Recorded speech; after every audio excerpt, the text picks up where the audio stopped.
The thing about personal development and inner work that no one tells you. A lot of times we're adding things to our life, right? We go, think of it like units of energy. And you go, okay, I'm reading this book, that's like plus 50. Okay, I did this seminar, that's plus 200. Okay, I did this 3 months of coaching, that's plus 500. Okay, I did a ceremony with mushrooms or ayahuasca, plus 500. And what I've seen, I found this with myself in the past as well, we can have these things where we keep adding, but we can have something just draining us. Imagine if we're on this plus side of adding all these things and it's plus 50, plus 100, plus 500, plus 1,000 even. But imagine there's something in the background and maybe you're not even totally aware of it or you're aware of a part of it.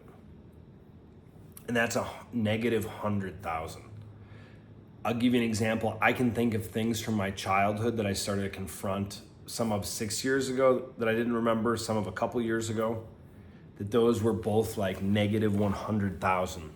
So I'd go to seminars, I'd read books, I was growing, I was doing well, but it was like trying to drive a Ferrari with the brakes on. And then I can look at a few moments of just the different things I've done, things I've learned, processes I've created, and then things just boom. And it's like, oh, this can go really quick. Generally, this comes from two places. That a guy is working on himself, right?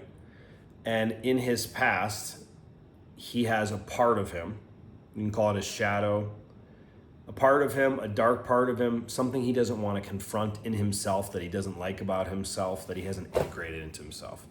That's number one. Number two is stuff from childhood. I worked with a client recently this last weekend, without getting into his personal details, but he had something that happened that he was very aware of at 10 years old. And then this pattern showed up again at 19 and then kind of thought it was gone and then realized, oh wow, 3 years ago, it showed up in a worse way, in a different way, of something that they were all linked together without going into details or sharing his business. Point being, it seemed like it was dealt with or in the past, and it was something that was actually holding him back even more than ever before. So what can you do with this? A lot of us, myself included in the past, we can start our personal development journey not just because we want to grow, but it can actually be from a void. That we can do personal development, we can go to the gym, we can read a book, we can get a new job, we can put in extra hours, we can go to a seminar, a ceremony, a coach, podcast, whatever. And that one day maybe will be good enough.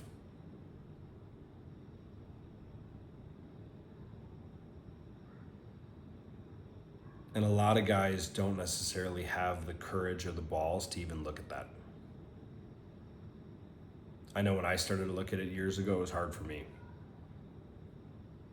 Because I was like, what the fuck? I spent all this fucking money. I did all this shit. Like, you're telling me I was doing this from like, not coming from like a whole place myself? And I was like, no, fuck. Okay, cool. Let's move forward. Probably wasn't that smooth, let's be honest. Shame is a funny emotion because you can have two brothers, they're in the same family, and one brother, it drives him to succeed, to grow, to kind of outrun himself to show he's enough. And the other brother can, work, get home from work, turn on Netflix, smoke some weed, play video games, try to just get rid of the pain. The underlying pain is similar. And again, it makes it easier to make sense of if they're two brothers, right? And I've seen this before. And one brother's an overachiever and the other brother barely leaves the house except for the weekends when he wants to go out. So is your personal development really getting what you want?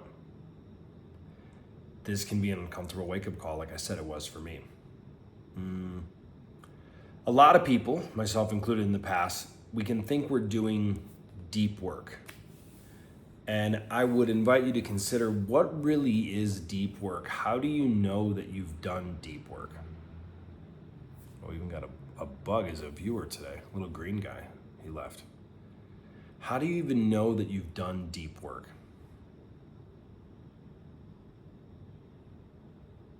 There's many environments, I won't name them to single them out, but you can go to this seminar or this retreat or this event, and I can think of some that I've gotten just amazing value from. But looking back, knowing what I know now, looking at clients' lives, friends' lives, as we discuss these things, knowing what I know now, knowing what they know now, it was rarely ever deep work. And let's say as a whole, if it is or isn't, it wasn't. You could have some fluke moments.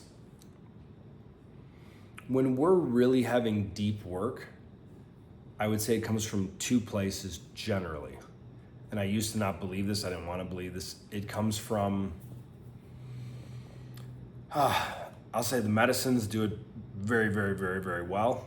Something that can give a similar benefit to medicines can be breath work with proper integration. Another interesting process, which I've been doing more and more, looking at yourself in the mirror for a while. Just confronting yourself, not a reflective phone, sitting in front of the mirror, whatever comes up. Sometimes there's an intention, sometimes you're doing something, but just sitting in front of the mirror with yourself, that is a very weird, unique experience where things will come up. Things will come up that you love, things will come up that you'll want to quit. Other than that, the other really deep works are things that are personalized, like coaching and therapy. Coaching, oftentimes it can be too much future focused. That's what I found. I used to think like, oh, your childhood is silly, it's stupid. You don't need all that stuff, because I went to therapists that talked about this, mold up the same shit over and over and over and over and over. And I didn't feel really accomplished anything. So therapy can be too much stuck in the past. Traditional coaching can be just in the future. And there's something I believe that sits like here, where it does go into the past if need be, and often it does. It serves to do that a bit. And then it's seeing who you are in the present and going into the future. Excuse me.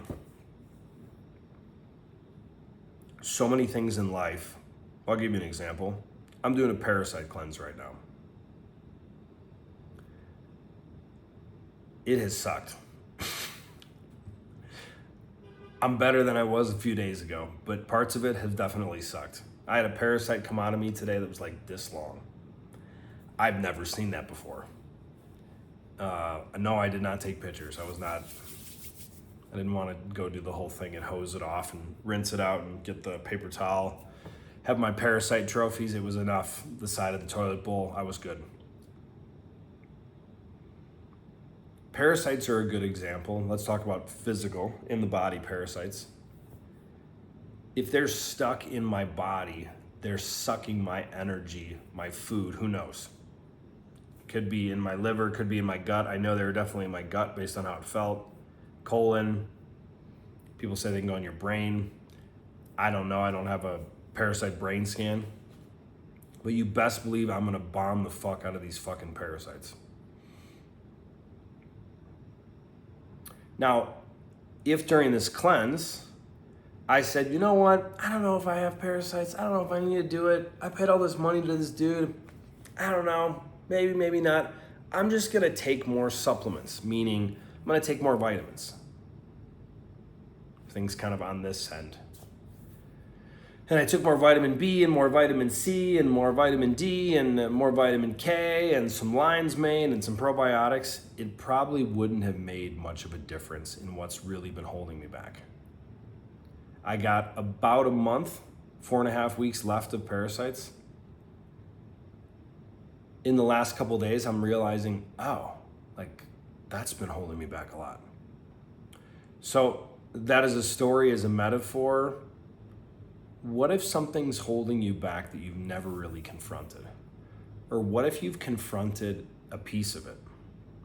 Or what if you're really smart and you've been with enough people that have helped you, coaches and therapists, And you know you can wrap them around your finger and bullshit them to an extent.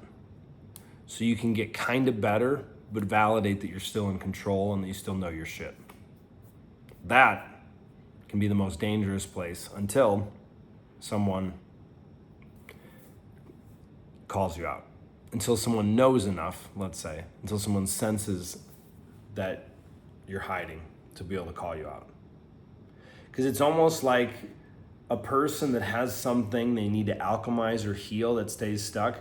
It's like a parasite inside of you stealing your food, metaphorically, and making you weaker and weaker and weaker. It's not about what you add to life, even though that's great. It's really about what's holding you back in life that you're no longer going to accept. Thank you for tuning in. See you soon.